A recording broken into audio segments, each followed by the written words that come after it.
Hello दोस्तों। आप बचपन से ही सुनते आए होंगे कि बड़े होकर क्या बनना है। कभी अपने माता पिता से, कभी अपने अध्यापकों से, तो कभी अड़ोसी पड़ोसिया या रिश्तेदारों से। दोस्तों, ये बड़े होकर जो बनना होता है ना, वो हमारा लक्ष्य होता है।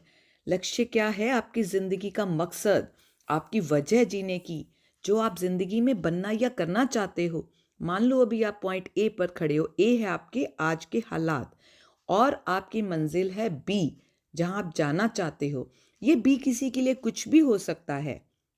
बच्चों के लिए अच्छे नंबर हो सकते हैं, किसी के लिए नौकरी, किसी के लिए बड़ा घर, गाड़ी, सेहत, वजन घटाना, और किसी के लिए तो ये बुजुर्गों के लिए तो ये घुटनों के दर्द को ठीक करना भी मंजिल हो सकती है।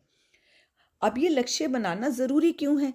हम वैसे भी तो ये सब काम कर ही रहे हैं ज़िंदगी में। लेकिन life without a goal is just a wish. अगर हमारी ज़िंदगी का कोई लक्ष्य नहीं है, तो ये सिर्फ मुंगेरी लाल के हसीन सपने हैं। तभी तो कुछ ही लोग हैं जिनके सपने पूरे होते हैं।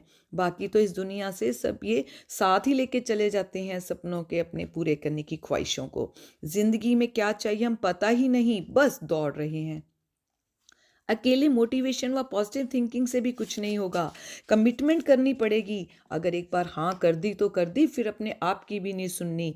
मैं आपको बताती हूँ कि कैसे हम इन तो चार पांच चीज़ों का ध्यान रख के अपने सपनों को हकीकत में बदल सकते हैं। ये चार कदम हैं: burning desire, hope and faith, absolute clarity, zero doubt. आओ मैं आसान तरीके से एक एक करके बताती हूँ। पहला है बर्निंग डिज़ायर, यानी धधकती हुई ज्वाला। पागल लोग ही इतिहास रचते हैं। लक्ष्य को पाने के लिए, कुछ कर दिखाने के लिए आपके अंदर एक आग जलनी चाहिए, वो बुझनी नहीं चाहिए। अधिकतर लोग कोई वादा कर लेते हैं, अभी आ रहा है ना 2023, देखना कैसे कैसे वादे करेंगे और अपने आप को लिखेंगे कि ये करेंगे वो करेंगे, और जनवरी ख़त्म होने दो सब थक कर बैठ जाएंगे और मन ही मन कहेंगे मैं ऐसे ही ठीक हूँ, मुझसे नहीं होता। लेकिन अगर आपको सच्चे मन से ए से बी पर पहुंचना है, तो कंफर्ट जोन से बाहर निकलना होगा। जो काम शुरू किया है उसे 40 दिन तक लगातार करना होगा। मोमेंटम ब्रेक नहीं करनी, तभी पावर फ्लो करेगी, रिजल्ट्स आएंगे, आपका हौसला बढ़ेगा। चलो मैं तुम्हें कहानी सुनाती हूँ अरुणिमा सिन्हा की, कि एक सच्ची कहानी है। वो नेशनल प्लेयर थी वॉलीबॉल की। अप्रैल 2011 में वो रात के टाइम ट्रेन से जा रही थी, तो कुछ गुंडों ने उसकी चेन खींचनी शुरू की। तो उसने बचाया अपने आप को, वो स्पोर्ट्स पर्सन थी। तो क्या करा, गुंडों ने उठा के उसको चलती ट्रेन से बाहर फेंक दिया। इतने में उधर से एक ट्रेन आई और उसका पाँव कट गया। और उस पूरी रात 49 ट्रेन वहाँ से गुजरी उसके वहाँ से, पर किसी ने उसकी तरफ ध्यान नहीं दिया। और रात भर इतना ब्लड लॉस हुआ, चूहे उसके जख्म काटते रहे पैर के। और सुबह ना 7-8 घंटे बाद किसी तरह उसको हॉस्पिटल पहुंचाया। तो जो भी उसे देखता ना, उसके मुंह से निकलता, हाय बेचारी के साथ क्या हुआ। वो बोलती हैं कि मुझे इस शब्द से इतनी घृणा होगी, नफरत होगी, कि मुझे ये बेचारी वाली फीलिंग नहीं चाहिए। आई हेट बेचारी। मुझे शाबाशी वाली फीलिंग चाहिए थी। मैं उसने कहा कि मैंने तब भी मन में सोच लिया कि मैं दुनिया को प्रूव करके दिखाऊंगी कि मेरे अंदर तो और शक्तियां आ गई। मेरा पैर कटा है, मेरे हौसले नहीं। अब तो मैं एवरेस्ट चढ़कर दिखाऊंगी। और 3-4 महीने बाद ना, वो जब हॉस्पिटल से छुट्टी हुई तो बिचेंद्री पाल जी को मिलने गई। और उन्होंने कहा कि मुझे नकली टांग से एवरेस्ट चढ़ना है। तो बिचेंद्री पाल जी की आंखों में आंसू आ गए। उन्होंने ना उसे गले लगाया और कहा, एवरेस्ट तो तू चढ़ गई, बस दुनिया को इसे देखना बाकी है। दोस्तों, मैं बताना चाहूँगी, मैं भी एक माउंटेनियन हूँ। मैंने भी एडवांस कोर्स किए हैं सब मनाली से, और ये रोहतांग पास, सोलांग नाला, ये छोटी छोटी ट्रैकिंग की है। अरे इतनी सी ट्रैकिंग में ही मेरी बस होगी, जबकि मेरे तो अपने असली पाम थे। मैं तो उसकी हिम्मत सोच कर ही मेरा सिर श्रद्धा से झुक जाता है, रोंगटे खड़े हो जाते हैं। ऐसी हैं हमारे भारत देश की महान नारियाँ। दूसरा है होप एंड फेथ। जब हिम्मत करे इंसान, तो सहायता करे भगवान। ऐसा मेरे कोच बिया सर जी कहते हैं कि हर इंसान किसी न किसी रूप में भगवान को मानता है। तो विश्वास रखें कि सच्चे मन से किए हुए कार्य में भगवान मेरे साथ है। पर इंसान, वो तो अपने आप पे ही नहीं विश्वास करता, अपने आप को ही नहीं जानता, अपने अंदर छिपी शक्ति नहीं पता उसे। यही तो केमिकल लोचा कि बाहर ढूंढी जा रहा है। अपनी स्किल, काबिलियत, हौसले पर ही भरोसा नहीं करता। और वो जानता ही नहीं कि वो भगवान की सर्वश्रेष्ठ रचना है। उसे सफल होने के लिए जो भी चाहिए वो इसी वक्त उसके अंदर मौजूद है। जी हाँ, इसी वक्त मेरे अंदर जो मुझे चाहिए सब मौजूद है। और भगवान ना बेचारा ऊपर बैठा बैठा देखता है और परेशान होता है कि भाई ये जहाज बनाकर आसमान में उड़ा सकता है, पनडुब्बी बनाकर समुद्र की गहराई में जा सकता है, चांद पे जा सकता है, मंगल ग्रह पे जा सकता है, इंटरनेट मोबाइल की क्रांति लाकर दुनिया मुट्ठी में कर सकता है, पर उसके स्वयं के भीतर क्या है वो नहीं जानता। तो मैं तुम्हें ना बताती हूँ इसी की एक स्टोरी, थॉमस अल्वा एडिसन जी की। वो 9,999 बार फेल हुए थे जब उन्होंने बल्ब बनाया था, लेकिन वो क्या कहते हैं कि हमारी सबसे बड़ी कमजोरी है कि हम हार मान लेते हैं, जबकि हमारी सफलता एक प्रयास और का इंतजार कर रही होती है। और वही हुआ, 10,000वीं बार में वो सफल हुए और उन्होंने, आज उन्हीं के कारण हम इस रोशनी में बैठे हुए हैं। 1921 में जब उनकी मृत्यु हुई तो पूरे अमेरिका की रोशनी बंद कर दी गई थी उनके सम्मान में। और वो पता क्या कहते थे कि मैंने एक भी दिन काम नहीं किया, मैं तो मनोरंजन कर रहा था, इंजॉय कर रहा था। ऐसा था उनका विश्वास। ऐसे ही एक और विश्वास बताती हूँ, होप एंड फेथ का उदाहरण। रे क्रॉक जो थे मैकडॉनल्ड के जिनके मैकडॉनल्ड्स हैं, वो भी एक बहुत साधारण और गरीब परिवार से थे। वो एक बार ना कैलिफोर्निया में एक बेंच पे बैठे हुए थे पार्क के अंदर। वहाँ उन्होंने देखा कि रेस्टोरेंट के बाहर इतनी भीड़ है, और जब पता किया तो पता लगा कि 15 सेंट में इतना अच्छा बर्गर मिल रहा है। तभी उनके दिमाग में गया कि मैं भी एक ऐसा बर्गर बनाऊंगा जो सस्ता होगा और सारी दुनिया में बिकेगा। अभी आपने देखा होगा कि उनके हर रेस्टोरेंट के बाहर एक बेंच है, क्योंकि ये आइडिया उनको वहीं पार्क के बेंच पर बैठकर आया था। और फिर उन्होंने जो है 1961 में मैकडॉनल्ड्स को खरीद लिया। और 1983 में जब उनकी डेथ हुई तो 31 देशों में उनके आउटलेट्स खुल चुके थे। अब तो मेरे ख्याल से शायद 36,000 ब्रांचें उनकी हो चुकी हैं। और अपने इंडिया में भी 1996 के अंदर ही आया ये वसंत विहार दिल्ली में पहला आउटलेट जो खुला था। चलो अगली बात करते हैं हम एब्सोल्यूट क्लैरिटी की। आपको साफ साफ पता होना चाहिए कि मुझे क्या, कब और कितना चाहिए।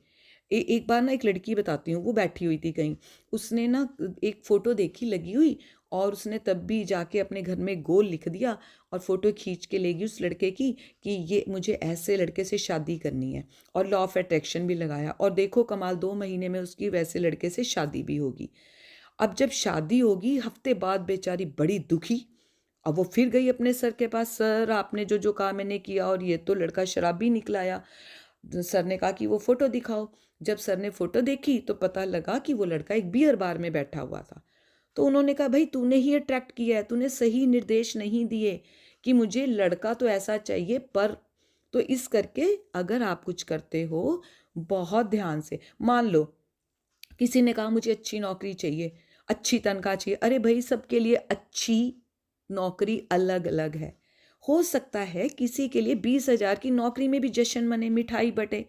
और अब डॉक्टर्स इंजीनियर्स हैं, इनको 2 लाख की नौकरी में भी सेटिस्फेक्शन नहीं होगी, इतनी पढ़ाई की है बच्चों ने।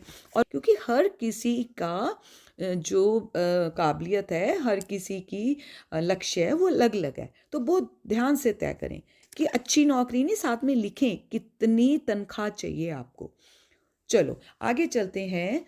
ज़ीरो डाउट, कोई कोई निस्संदेह जो काम करना है, निस्संदेह कोई उसमें शिकवा सॉरी शक नहीं लाना। ये ए से बी की यात्रा इतनी आसान नहीं है दोस्तों। जुनून सा जगाना पड़ता है, खुद को मिटाना पड़ता है, रातों की नींद चैन उड़ानी पड़ती है। जाने रास्ते में कितनी रुकावटें आएंगी जो आपको पीछे खींचेंगी, लेकिन चौकन्ने रहना है। आपके दोस्त आएंगे आपको पार्टी के लिए बुलाने, आपका मन भटकाने, पर अडिग रहना है। अगर आप तैयार हो तो यूनिवर्स भी आपके लिए वैसा ही रोड मैप तैयार कर देगा, वैसे ही हालात और लोगों को आपकी ज़िंदगी में भेजेगा। साधारण मानव गोल लिखता ही नहीं, तो वो बकरियों की तरह सड़क से करके हम हटा देते हैं। पर वहीं जो लिखता है वह बाहुबली बन जाता है। उसके लिए लोग व हालात खुद रास्ता छोड़ते हैं। देखा है ना शेर को। प्रकृति में ऑटोमेटिक व्यवस्था है, अगर आप ऊपर नहीं जाओगे तो नीचे ही रह जाओगे। 2023 में जो किया सो किया, पर 2023 में एक कदम आगे बढ़ाना है, चाहे वो नौकरी है, चाहे वो रिश्ते हैं, चाहे वो पैसा है, सेहत है, चाहे मन की खुशी ही क्यों ना हो। कहना है मुझको भी ज़रा लिफ्ट करा दे। भगवान पर भरोसा इतना कर लो, जो होए सो होए, आपके मुख से हमेशा निकलें, जो होता है अच्छे के लिए होता है। ये 4 शब्द पक्के कर लो, ज़िंदगी बहुत आसान हो जाएगी। पीछे का भूलो और आगे बढ़ो। अब प्रश्न ये उठता है कि भाई मैं गोल क्यों लिखूं? मुझे तो सब याद रहता है कि मुझे क्या चाहिए। नहीं नहीं, why to write a goal is very very important. आपके माइंड को क्लियर कट कमांड देने के लिए लिखना है। आपके कॉन्शियस माइंड को ये याद दिलाने के लिए कि आज मैं क्या जो काम कर रहा हूँ वो मेरे गोल की तरफ उठ रहे हैं, वो मेरा कदम उस तरफ बढ़ रहा है।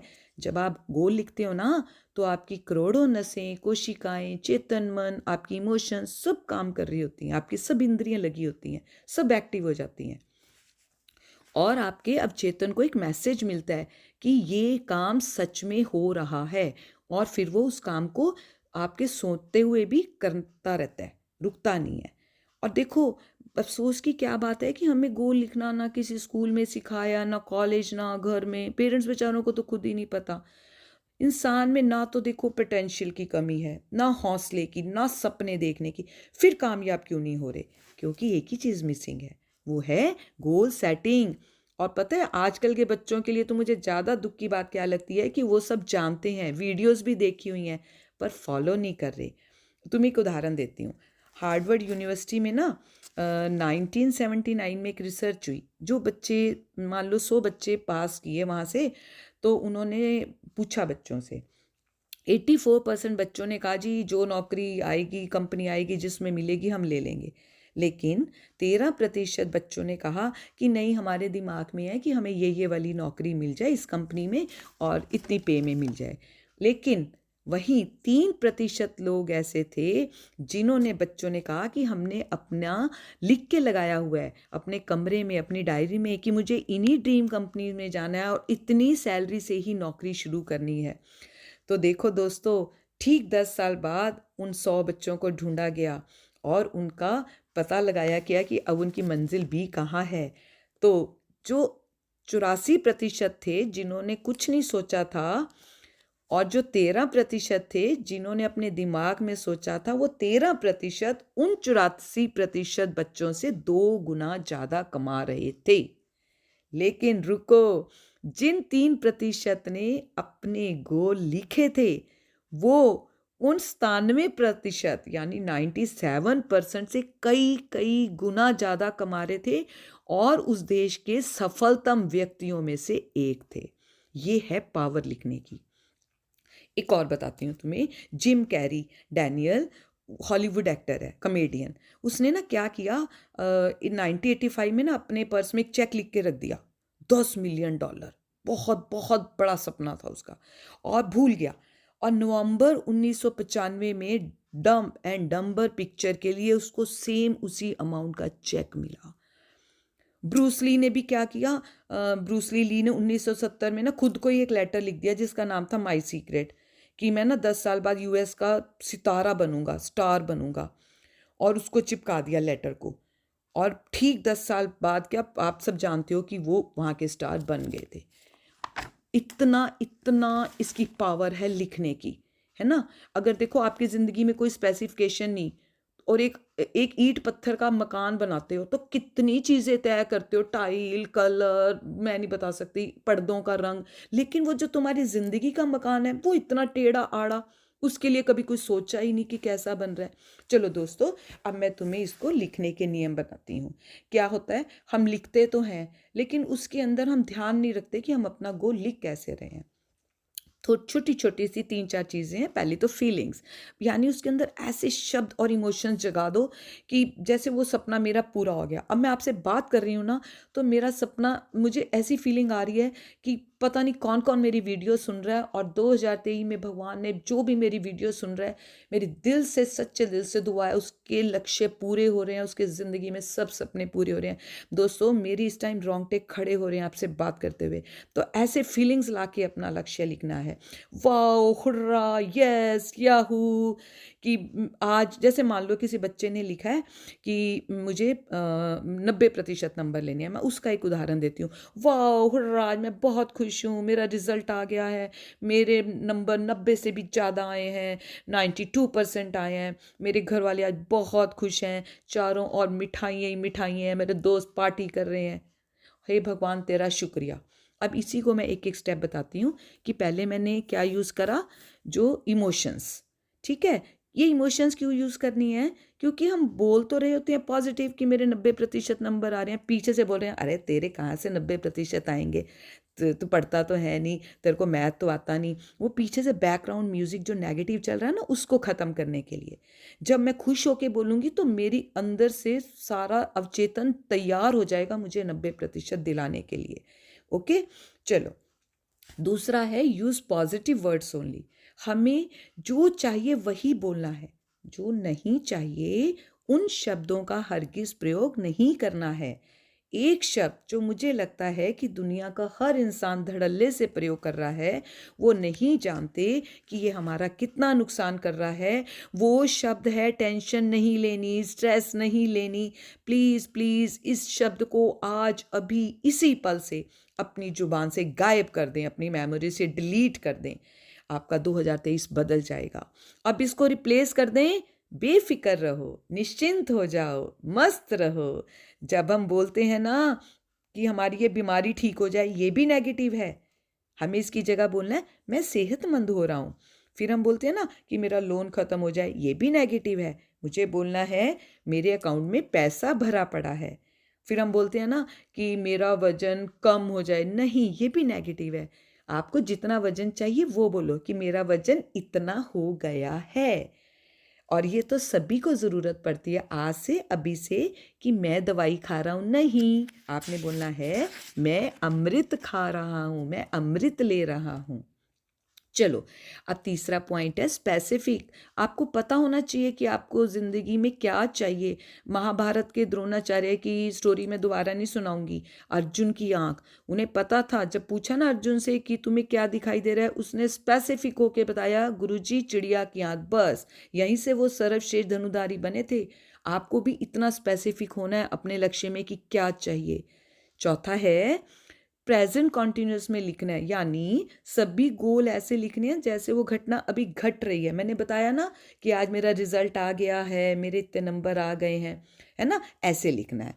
और आखिर में कोई भी काम ये दुनिया का पत्ता नहीं हिल सकता जिस शक्ति के बिना, उसका शुक्रिया अदा करना बहुत ज़रूरी है। थैंक यू गॉड, शुक्राना प्रभु, मैं आपका धन्यवाद करती हूँ कि आज मेरा ये सपना आपने पूरा किया। चलो दोस्तों, यूं ही नहीं मिलती मंजिल राही को, यूं ही नहीं मिलती मंजिल राही को, एक जुनून सा जगाना पड़ता है। पूछा चिड़िया से घोंसला कैसे बनता है, तो बोली तिनका तिनका उठाना पड़ता है। थैंक